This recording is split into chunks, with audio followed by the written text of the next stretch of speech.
In our quest to define the essence of a good man, society often paints the picture of one who is gentle, kind, and above all, harmless. But is a man who avoids all conflicts and harm at all costs truly embodying goodness? Or is he simply sidestepping the responsibility of making difficult choices? This pervasive belief suggests that the absence of the capacity to inflict pain or suffering upon others is synonymous with moral righteousness. Yet, upon closer examination, this seemingly straightforward correlation between harmlessness and goodness unravels, revealing a complex and provocative stance that challenges the foundations of our moral understanding. To understand the concept, one must first accept that the capacity for harm is a universal trait, woven into the fabric of our being. The first reason why a harmless man is not a good man is the misinterpretation of harmlessness as a virtue, is a critical oversight in our collective moral compass. Often lauded as an inherent good, harmlessness is frequently celebrated without a deeper examination of its implications. This superficial appraisal neglects the human character, overlooking the transformative growth that arises from grappling with our capacity for harm. The truth is, the absence of the ability or desire to inflict pain does not automatically confer moral superiority or depth of character. Instead, it may merely indicate a lack of engagement with the complex realities of human nature. For instance, Arjuna, a warrior on the battlefield of Kurukshetra, is initially paralyzed by the thought of fighting against his own relatives, teachers, and comrades. His harmlessness at that moment stems from a deep aversion to causing pain and death. However, through his dialogue with Krishna, Arjuna comes to understand that his duty as a warrior and his responsibilities toward establishing righteousness necessitate engaging in the battle. The teaching here centers on the idea that recognizing one's duty and acting with righteousness, even when it involves conflict, is a higher virtue than avoiding action to prevent harm. The heart of this misunderstanding lies in the failure to recognize that true virtue is not about the absence of the potential to do harm, but about the presence of the choice to refrain from harm. This distinction is crucial, for it places emphasis on the conscious decision-making process that defines moral integrity. It's in the acknowledgement and management of one's darker capacities that one finds the opportunity for significant moral development. When individuals confront and navigate these inner challenges, they cultivate a more profound form of goodness, one that is resilient and informed by a deep understanding of the breadth of human potential, both for harm and for healing. Reason 2 is the exploration into how harmlessness, particularly when it arises from an incapacity for cruelty, leaves individuals not in a state of virtuous tranquility, but in a condition of vulnerability and incompleteness. This vulnerability is not merely physical, but penetrates the psychological and emotional realms, leading to a fragility that undermines the individual's ability to stand firm in the face of adversity. Such individuals, by virtue of their inability to enact harm, find themselves at a disadvantage, not just in confrontations that might require self-defense, but in the broader negotiations of life where strength and the capacity to assert oneself play pivotal roles. Consider a personal relationship where boundaries are not respected. If you find yourself unable to express discontent or to assert your needs because you're incapable of manifesting any form of confrontation, the relationship can become one-sided. The dynamic shifts towards an imbalance where your needs and feelings are continually sidelined. This scenario not only leads to emotional distress, but also to a profound sense of incompleteness as an individual. You become dependent on the other person's goodwill for your emotional well-being, rather than standing as an equal partner in the relationship. This state of being, wherein one is incapable of cruelty or harm, might initially seem commendable. However, it significantly restricts personal growth and development. The completeness of an individual's character is honed through trials and adversities, through the capacity to confront and overcome internal and external challenges. When one lacks the ability to engage with these darker aspects of existence, there is a missed opportunity for development. This inability to defend oneself or others effectively can lead to a dependence on those who can, which further perpetuates a cycle of vulnerability and powerlessness. This incompleteness touches on the essence of human interrelations. The dynamics of respect, trust, and mutual support are nuanced, often requiring a balance between gentleness and the strength to take a stand. Individuals who are harmless due to incapacity rather than choice might find it challenging to command respect or to be seen as reliable pillars in times of crisis. Thus, this form of harmlessness, rather than being a virtue, becomes a limitation, a barrier to achieving a fully realized, robust, and resilient selfhood. The journey towards self-completeness demands an acknowledgement of one's capacity for darkness, not as a force to be unleashed, but as a potential to be understood, controlled, and transcended. The third reason delves into the intricate relationship between the acknowledgement of one's darker capacities and the cultivation of self-respect and the respect of others. The crux of this argument lies in the understanding that true self-respect is not merely about recognizing one's virtues, but also about confronting and mastering one's shadows. This confrontation is not a path to glorify or act upon these darker impulses, but to understand their nature and to choose a higher path consciously. Without this acknowledgement, an individual's self-respect remains superficial, built on an incomplete self-concept that ignores the full spectrum of their potential, both for good and for harm. Moreover, this lack of engagement with one's darker capacities significantly impacts how others perceive and respect an individual. Respect from others often comes from a recognition of strength, resilience, and the moral integrity that arises from overcoming personal challenges. When someone demonstrates that they have not only faced their darker tendencies, but have also mastered them, they command a deeper, more authentic form of respect. This respect is rooted in the acknowledgement of the complexity and depth of their character, a testament to their journey towards self-mastery and virtue.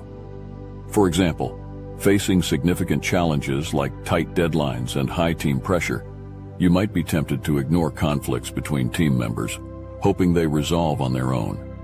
This avoidance, while easy, fails to address underlying issues, highlighting a reluctance to engage with a critical aspect of leadership: conflict resolution.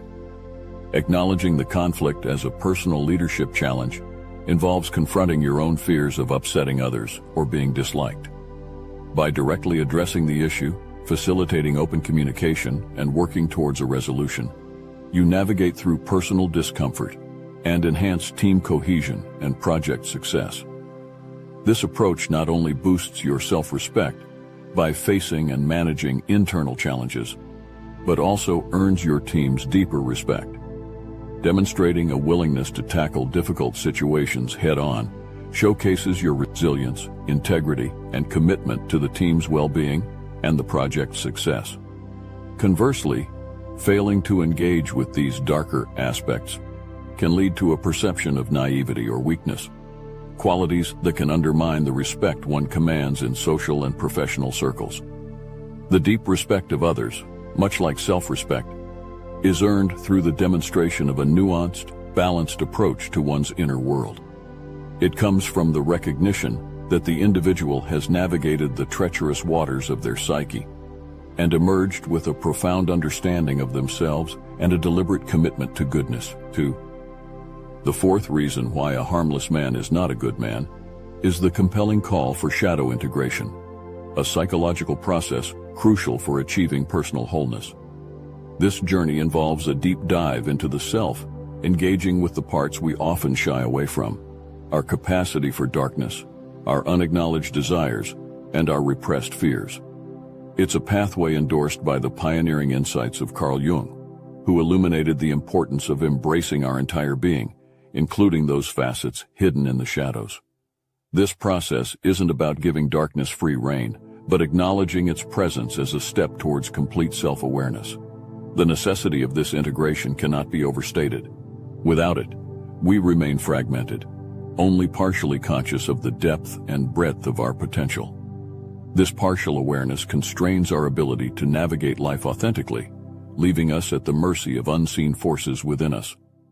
The journey toward shadow integration is thus a journey towards liberation, freeing us from the shackles of unexamined fears and desires. The act of facing our darker capacities fosters a profound transformation. It allows us to access a fuller range of our emotional and psychological strengths, enriching our personal and interpersonal experiences. This transformative process not only enhances self-understanding, but also deepens our compassion for others, recognizing that we all share a common human struggle. Ultimately, shadow integration lays the groundwork for a more authentic, resilient, and compassionate existence. It's about transforming our relationship with the parts of ourselves we've learned to fear or despise, turning them into sources of strength.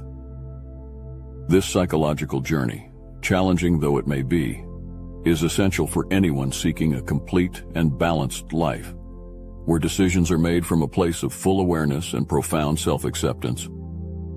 The fifth reason is the exploration of controlled strength as a vital virtue, a nuanced understanding that the mastery over one's capacity for harm imbues an individual with a form of strength that is both powerful and measured. This concept transcends the traditional view of strength as mere physical or coercive power, positioning it instead as a deliberate exercise of restraint and moral discernment. The journey to recognizing and mastering this capacity for harm is intricate, demanding not only self-awareness, but also a deep commitment to personal ethics. It's about harnessing the potential for destructiveness in a way that it becomes a guardian of peace rather than a threat to it. This mastery does not emerge overnight. It is cultivated through continuous reflection and the disciplined practice of self-control. It requires an individual to confront their darkest impulses and learn to navigate them with wisdom. In doing so, one develops a controlled strength that is not reactionary, but responsive, not impulsive, but intentional. This kind of strength is rare and represents a higher order of moral capability, where the decision not to harm, despite having the power to do so, is a reflection of true inner fortitude. Controlled strength as a virtue enhances the capacity for true goodness. It enables individuals to act from a place of compassion and understanding, rather than from fear or aggression. The restraint it advocates is not a sign of weakness, but a testament to the individual's strength of character and depth of moral conviction. It is the mark of a person who can stand firm in the face of provocation, protect without causing unnecessary harm, and lead with a gentle yet unyielding hand. Reason 6 underscores the critical importance for those deemed chosen, individuals bestowed with leadership roles or significant responsibilities, to embrace their capacity for harm as a means to lead and protect effectively. This necessity stems not from a desire to wield power recklessly, but from the understanding that true leadership involves the discernment to know when and how to apply force, whether metaphorical or literal, for the greater good. The mantle of leadership demands more than the mere ability to inspire. It requires the capability to make hard decisions, sometimes involving the use of force or the imposition of strict measures, to safeguard the well-being of the many. For leaders, the acknowledgement and mastery of their capacity for harm is integral to their effectiveness. It equips them with a controlled strength, allowing them to act decisively and with authority when necessary. This is not about promoting violence, but about recognizing that the potential for it exists and must be judiciously managed. A leader who understands this balance can navigate the complex dynamics of power, influence, and responsibility with wisdom and integrity. They become capable of protecting their people, not only through the power of their ideals, but also through the pragmatic application of their strength. This embrace of one's darker capabilities fosters a respect that is rooted in realism, not idealism. Followers and adversaries alike come to recognize the depth of such leaders' commitment to their principles, as well as their readiness to confront challenges head-on, even when it means making uncomfortable choices. This deepens the trust placed in them, reinforcing their legitimacy and the effectiveness of their leadership. For the chosen ones, the journey towards acknowledging their capacity for harm is not a descent into darkness, but a necessary step towards achieving a nuanced understanding of leadership. It is about preparing oneself for the realities of governance and protection, where the strength to do harm, when tempered with wisdom and restraint, becomes an indispensable asset. This complex balance is what enables leaders to protect, to serve, and to guide their followers towards a common goal, making the embrace of one's capacity for harm a crucial component of responsible and effective leadership. The final reason delves into the transformative impact on both society and personal relationships when individuals strive for true goodness rather than settling for mere harmlessness. This pursuit of goodness, characterized by a deep engagement with one's capacity for harm and a deliberate choice to act virtuously, cultivates a more ethical and resilient community. When individuals commit to this path, they contribute to a collective ethos that values depth of character, moral integrity, and the welfare of others above the simplicity of being inoffensive. This commitment fosters an environment where trust, mutual respect, and a sense of shared purpose flourish, laying the foundation for a society that can withstand and thrive amidst challenges. On a personal level, striving for goodness rather than harmlessness transforms relationships into deeper, more meaningful connections. It encourages authenticity and openness, allowing individuals to relate to one another with a full understanding of their complexities and vulnerabilities. This depth of interaction breeds a form of resilience that is rooted in mutual support and understanding, enhancing the capacity of relationships to navigate adversities.